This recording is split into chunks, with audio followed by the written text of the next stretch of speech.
स्वागत है आपका हमारे इस चैनल पर। आज हम आपको एक अद्भुत और अनोखी कहानी सुनाने जा रहे हैं। यह कहानी है बाबा वैद्यनाथ धाम की और लोग इसे बाबा धाम भी कहते हैं।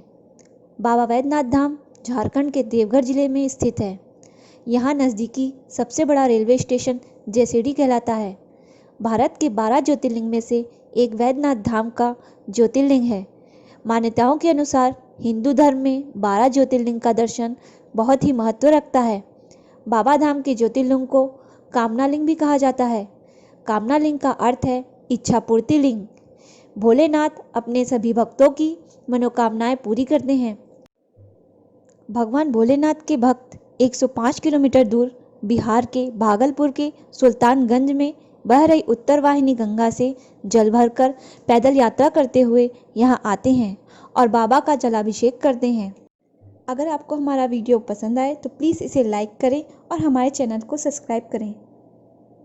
वैद्यनाथ धाम की कहानी जानने से पहले हम आपको कुछ रहस्य के बारे में बताते हैं। साधारण सभी मंदिरों के शिखर पर सिर्फ आपने त्रिशूल देखा होगा, किंतु बाबा वैद्यनाथ धाम में आपको पंचशूल देखने को मिलता है। कहा जाता है यह पंचशूल मंदिर को एक सुरक्षा कवच प्रदान करता है। अगर कोई व्यक्ति देवघर में रहकर भी किसी कारणवश बाबा वैद्यनाथ मंदिर में शिवलिंग के दर्शन नहीं कर पाता है तो मात्र पंचशूल के दर्शन करने से उस व्यक्ति से भोलेनाथ प्रसन्न होते हैं। कहा जाता है कि रावण ने लंका के चारों कोने पर पंचशूल का निर्माण करवाया था, जिसे राम को तोड़ना आसान नहीं था। बाद में विभीषण और अगस्त्य मुनि की सहायता से प्रभु राम इस कवच को तोड़ सके थे। पौराणिक कथाओं के अनुसार लंकाधिपति रावण दशानन रावण हिमालय जाकर भगवान शंकर को प्रसन्न करने के लिए घोर तप करता है तथा एक के बाद एक अपने 9 सर की बलिदान कर देता है। जब वह 10वां सर काटने जाता है तभी भगवान शंकर प्रकट होकर रावण को रोक देते हैं तथा उसे 9 सिर वापस कर देते हैं। उनकी इस घोर तपस्या से भगवान भोलेनाथ अति प्रसन्न होते हैं तथा उन्हें एक वरदान मांगने को कहते हैं।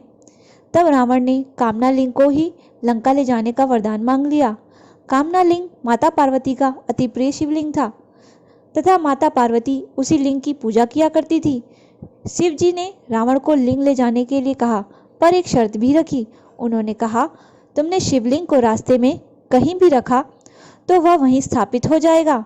रावण ने प्रभु भोलेनाथ की शर्त मान ली। रावण को शिवलिंग ले जाते देख सभी देवी देवता चिंतित हो उठे तथा भगवान विष्णु के पास गए। तब श्री हरि ने लीला रची। भगवान विष्णु ने वरुण देव को आमजन के जरिए रावण के पेट में घुसने को कहा। जैसे ही वरुण देव रावण के पेट में घुसे, रावण को जोरों की लघु शंका लगी। तब रावण देवघर के ऊपर से गुजर रहे थे। तुरंत ही गणेश भगवान एक ग्वाला के भेष में रावण के पास गए। रावण ने तुरंत ग्वाला को शिवलिंग देकर लघु शंका करने चला गया और कहा कि कुछ भी हो इसे जमीन पर मत रखना। पौराणिक कथाओं के मुताबिक रावण कई घंटों तक लघु शंका करता रहा। इतने में ग्वाला रूपी गणेश जी ने शिवलिंग को वहीं जमीन में स्थापित कर दिया। जब रावण वापस आया, लाख कोशिशों के बाद भी शिवलिंग नहीं उठा पाया। वह भगवान की लीला को समझ चुका था और क्रोध में अपने अंगूठे से शिवलिंग को धरती में गाड़कर चला गया। बाद में ब्रह्मा विष्णु आदि देवता ने आकर उस शिवलिंग की पूजा की और वापस स्वर्ग चले गए। तभी से महादेव कामनालिंग के रूप में देवघर में विराजित हैं।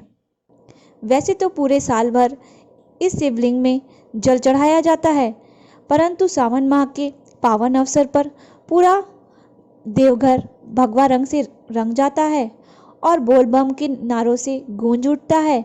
सावन के महीने में शिव भक्त कांवड़ियों के रूप में बिहार स्थित उत्तर वाहिनी गंगा जल का पानी लाकर प्रभु भोलेनाथ के शिवलिंग में चढ़ाते हैं और अपना मन इच्छा वरदान पूरा करते हैं।